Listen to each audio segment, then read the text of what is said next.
Well, greetings and hello there, everybody. It's me, your beloved Star Wars dad, Nooch Too Good, and I'm right here with your pal and mine, the Urzzatron, the Urzzz, the great and all-powerful Urzzz. I'm just going to keep saying Urzzz.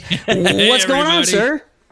Oh, man. Well, we just recorded my podcast over on my channel, and it was an awesome conversation. I feel like I've known this man for years, and I'm ready to just keep talking on about the holotables here.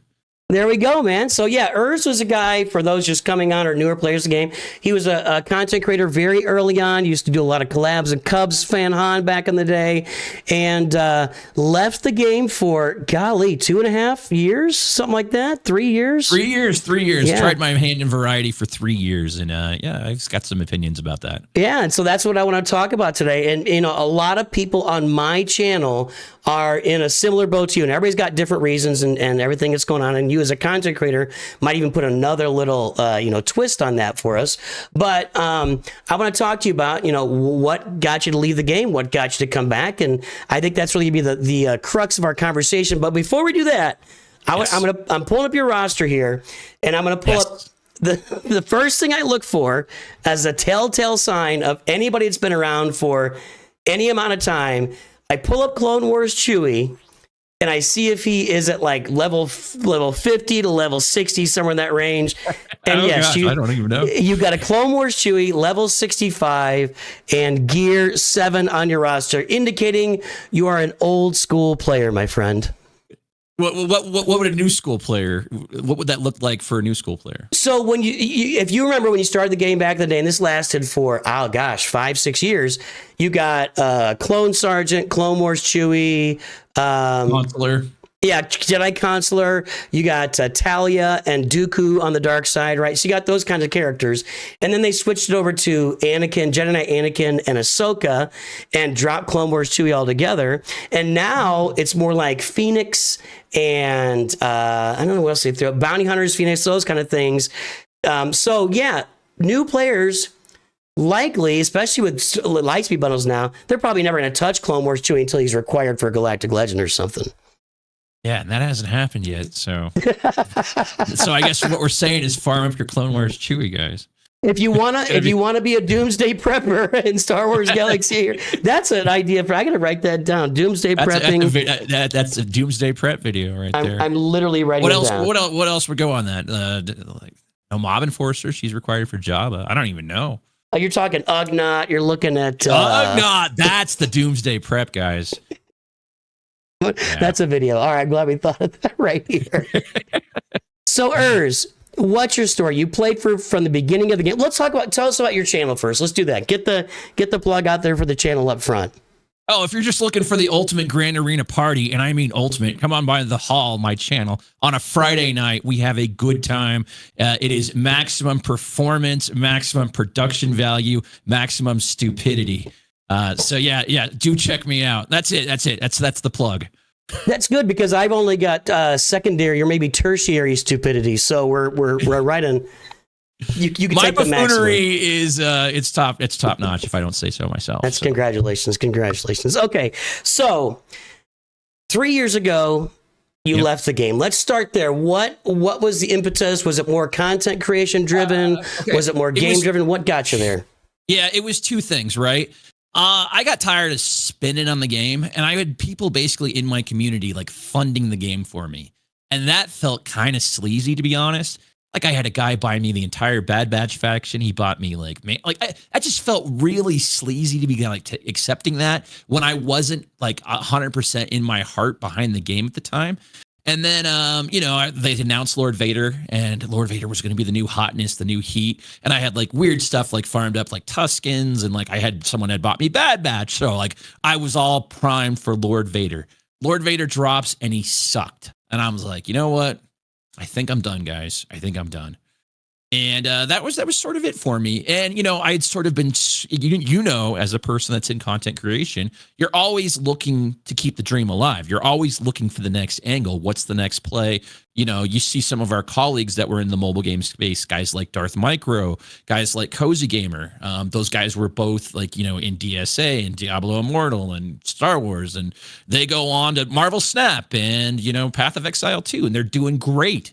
So you're always sort of looking for like, where's your next move?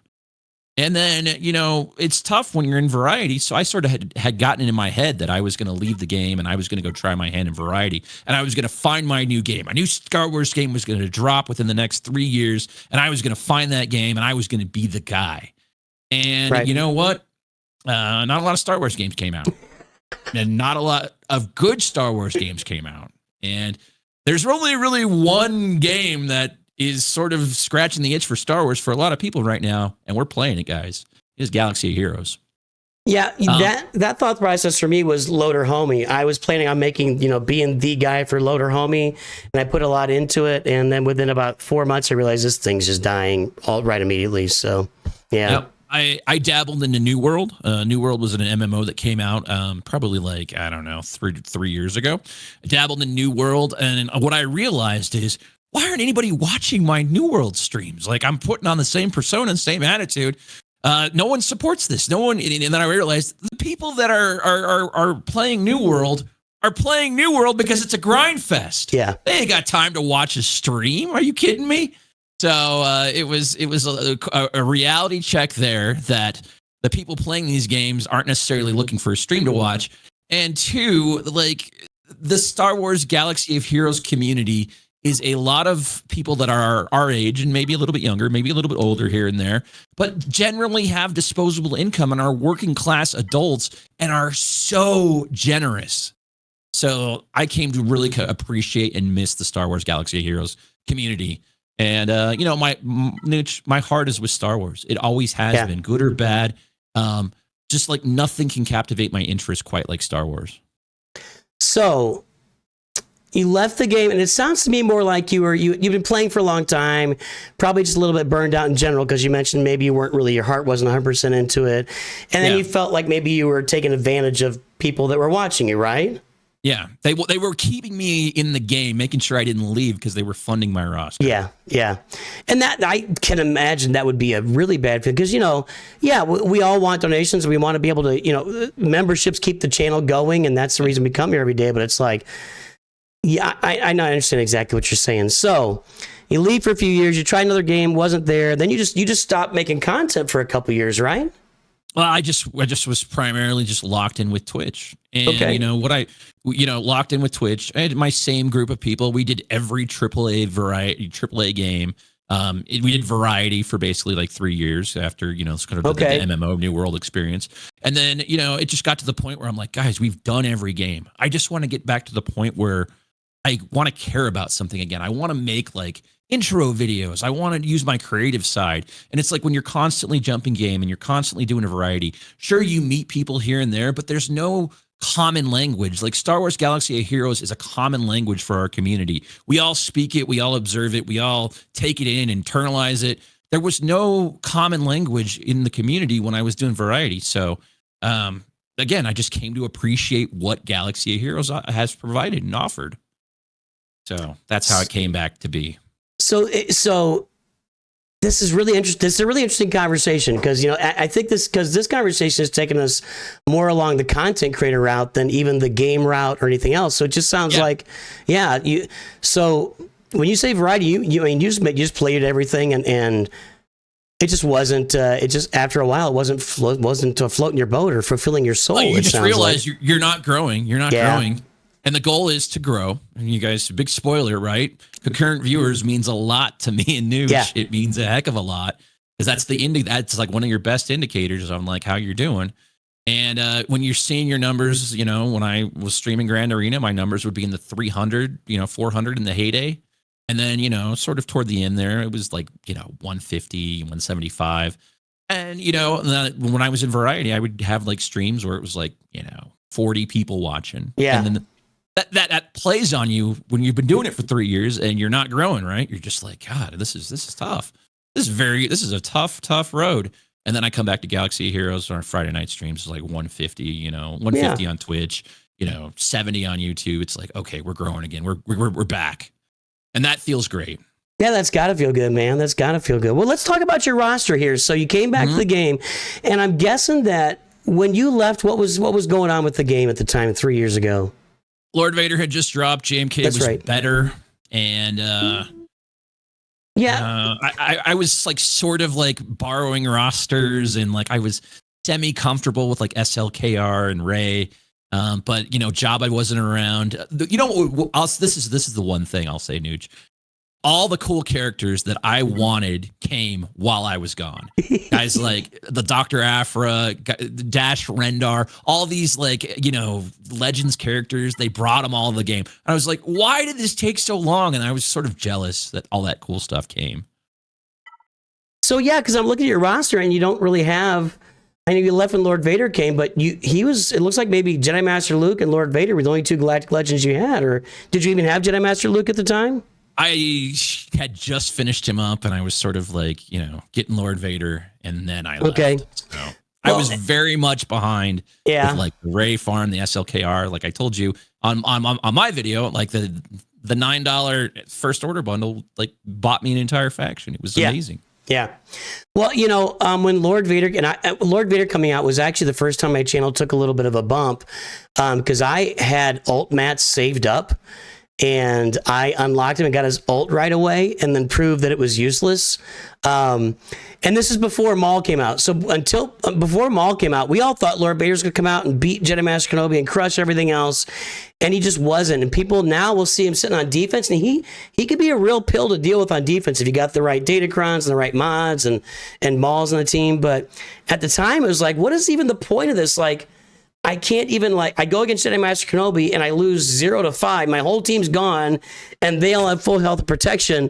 What is he's Lord Pool Noodle is what I think I called it. He's like, he's waving his pool noodle around and getting, it was just crazy the Lord Vader launch was crazy. And the kit, I want to say, is like, I've read the kit 10 times. I couldn't tell you like the nuances of that thing. I just know, okay, well, the third one is usually the one I want to go with. The second one's pretty good. And then I'm just stacking dots at this point. Like, it's pretty just straightforward with him. I don't know. There's not a whole lot of nuance to that guy. See, guys, Urzzz plays the game like, we just want to give us our toys. We'll play with them. We'll figure out what it does. I don't have to read. Reading is secondary to playing. That's the main thing we take away from this. I know when times are tough, I'll pop that ult a little bit early. Generally, I like to hold it if it's no big deal. You know, I figured it out. All right. Well, you got to go get Jabba, man. Where are we with the Jabba progress here? Okay, so I bought Jabba's buddies or whatever, the LSB, Jabba's buddies, and I have a Relicate Mob Enforcer. I know that impresses you. Of course. What did you do? What was that about? Was that like somebody? No, just a viewer. You know how these things go. My boy Davey's like, hey, why don't you relicate that Mob Enforcer? And then, you know, a couple of donations here and there. It's like, okay, here we go. And she sucks. She hasn't done anything. I don't engage in that stuff. She does. She does actually have apparently like the most thermal detonator damage of anybody in the game. Technically, when her damage applies. It's not a flat rate for thermal. I don't know. Somebody told me that it's like based on. Look, people tell me things. I'm a naive guy. I believe them, so I believe that that is true. Urban legend that she's got the best thermal in the game. The problem is, she does nothing else, and who knows if anything else is going to work out. So, what are your immediate plans? What are you working on right now, and what's going on with it? Tell us about the roster and what's happening. Executor is the big. I'm doing SLKR because I'm going to red box and get Ray. So SLKR, I'm getting his ult right now, and he's Relicate. So that's like the new hotness for me. And we talked a bit on the podcast about how funny he is. And I'm already having fun with him. Use him in Conquest, plugging him in for the dark side unaligned Force user feat, and he's just mowing stuff down. I'm a fan already. So SLKR is brand new for me. Just got to finish up the ult, and then we're going to have dark side Ray firing. And, we talked about that a little bit over my show. It's like, what are all the different angles that can go on there with like legacy first order and like possible, crew lead. And, you're sort of excited about that. And I hadn't even thought of that. I thought it was just going to be an automatic, plug and play with like SLKR, but we'll see. Well, I don't think you're going to have crew leading with SLKR because when you do that and they all start getting turn meter, it's pretty messy. Well, doesn't the Ray's kit call out either SLKR in the lead or crew? I believe it does. I think it calls out a Kylo in the lead, if I remember right. Yeah. Something like that. So, what I was thinking was if it works out like we've seen the footage of Kylo and Ray, just make their own team. Premier, Kylo, and Rey make their own team. Then you get a secondary team where you can actually go back to using Kylo Ren and Mast as a leader, and maybe that first order TIE pilot Omicron. That people that have it, because it's useless now. It seemed really cool, but it went useless real fast. Maybe with a crew lead, it can come back and I don't know. We'll have to see how it kind of works out. Or the other thing I was mentioning is maybe you keep a Kylo team and maybe you have a Rey. Maybe you got two separate teams there. It'll be fun to see. And you know, my example was Darth Bane, who ended up not being used at all. Like Capital Games told us we were going to use them. We just said, screw you, we're going to use them this way. And hopefully that happens again. You know, I think I take pleasure in that, much like you do. Yep, absolutely. The other thing I'm working on is Executor. I've got my Executor requirements figured out. But I got to tell you, Nooch, confession time. I am out of ship materials, not just the prestige ones, but like the ship, not the training droids, but the ship, like, you know, bronze looking materials. I am completely out of that from doing Finalizer, doing Radis, and doing Executor. My Executor's level 82 right now. It's level 84. I'm looking at it right now. 4-star level 84. Yeah, you did it. You did it. Almost there. Almost there. We're working on it. I know this crunch. This crunch is familiar to me. It'll relieve itself over time. You'll be all right. But well, what do you think of that? So you're 4-star Executor, but you're in a really old fleet chart, so it's got to be Leviathans all at the top, right? Oh, it's 50 Leviathans, and I look, you know, I did the check the other day, you know, as we were talking on like Discord, and everybody's like, yeah, my fleet chart's dead, and then he shows everybody not in guilds, and then I go, look, I'm in basically almost a launch stage shard, and everybody's still active. Everybody's ride or die. They are burying themselves with their phones, like they are. There was one guy not in a guild, basically. Yeah, bury me, make a suit out of the Star Wars Galaxy Heroes banner and bury me in that, right? Yeah. Yeah, they are ride or die. And I was like, oh, you know what? I haven't looked at this in years. Let me go look at this. And I was like, I bet half of these guys are gone, and I could sit top 20 easy. No, everybody's still playing. Same names years later. Oh man, that's awesome. So I have a question for you. So you mentioned Dr. Aphra. Are you a comic book guy? Okay. So the only comic book I read was the Lobot series, or the Lando series. Where I had this bit about Lobot a long time ago, Lobot versus the meta. But I know people love Aphra. I've read the Wikipedia page a couple times. Yeah, so I know the lore, but I haven't read the books yet. I actually was looking for if they have like a full book on like Amazon for like of all the issues. I don't know. Mm-hmm. Have you read it? Is it good? I have not read it. No, I have not read it at all. I don't know. I was wondering, because you mentioned that you wanted to see Dr. Aphra and she came to the game. I didn't know if you were, you know, that was why I asked. I'm a sucker for a space lady, man. What can I say? I don't know. I mean, that's basically it. All right, tell me what's up with the little 13-inch TV from 1986 down there. What's going on with that?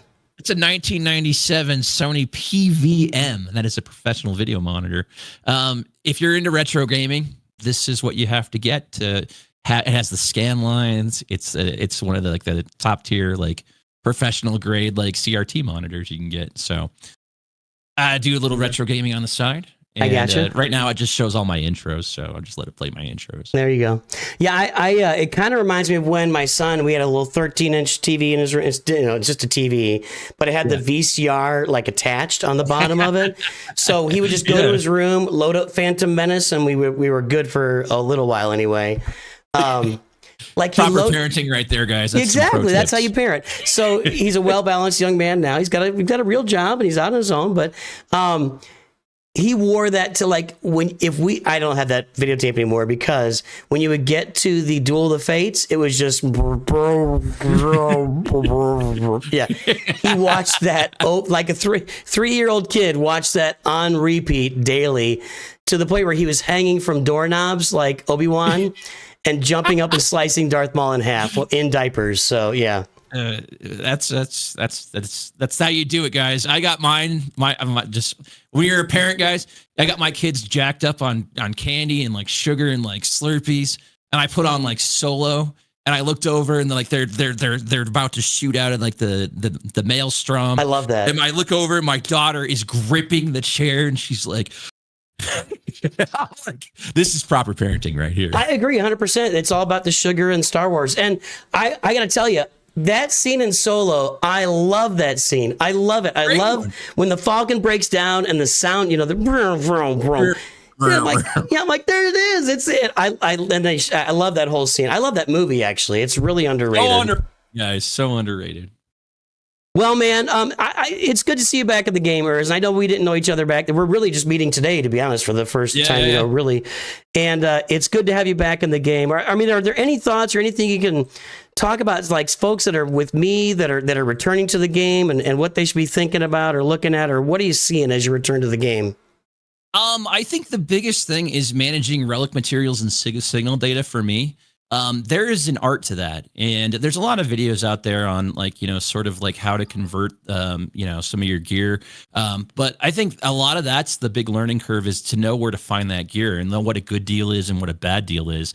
Like, you see some of the cryotech for like the weekly shipments for like 2,000 of the Mark II guild currency or whatever. It's like, that's a terrible deal. And it's like, but you won't know that unless you've sort of done the research. So I would say go find one of those guides. I'm pretty sure Nooch has done a guide. I know a few other people have done guides on that sort of stuff, but getting to know how to convert and get the most out of like your gear, and knowing how to like understanding the values and the conversion rates and a lot of that stuff for the relic materials for your high-end relics. So that's been the huge learning curve for me. I think everything else has been sort of pretty easy to come back to. I feel like the game, and we sort of talked about this on my channel, but I feel like the game is in a really good place. I feel like CG is way better. Like way better in terms of just like their friendliness, the community.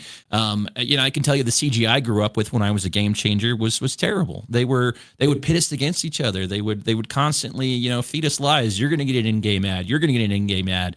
And then, they would never deliver on their promises. It was bad. It was bad. Then we have a community manager like Meathead, who is fantastic.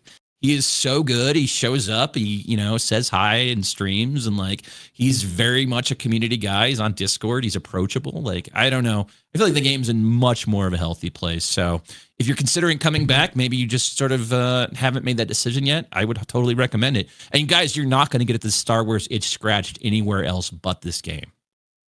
What about Outlaws? Well, that's a one and done, man. Outlaws is a fine game.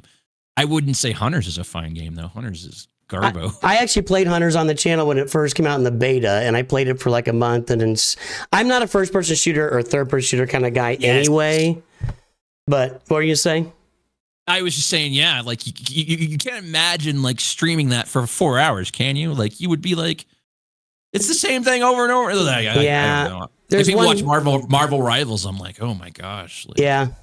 I mean, well, people are doing it, but it's also a thing where you got to demonstrate a skill level. But just nobody's playing Hunters is really the thing at the end of the day. Just people are not playing the game. So someday we'll get another Star Wars game, but this is, still for the foreseeable future, this is going to be the most impactful game, and it's lived through even a couple of great games like Fallen Order and Survivor. This game's been around through both of those games already. So we'll see what the future holds, man. Well, I just want to thank you for having me. This has been a hoot. It's great to get to know you, and we'll have to do it again. Yeah, Urzzz, it was really, really good to sit down and talk to you today a little bit. We'll definitely get together again. And welcome back to the game. We will definitely see you around. I will raid you again at some point in the near future. Everybody, hey, thanks for jumping in. Go check out Urzz's channel and go check out his podcast today that I was on. We will talk to everybody. I'll put a link down in the description, by the way, to that, or maybe we'll see if it comes out in time or whatever. We'll figure it out. But anyway, Urzzz, hey, have a good one. Everybody out there, have a good day. I will talk to you soon. And always remember, Nooch too good.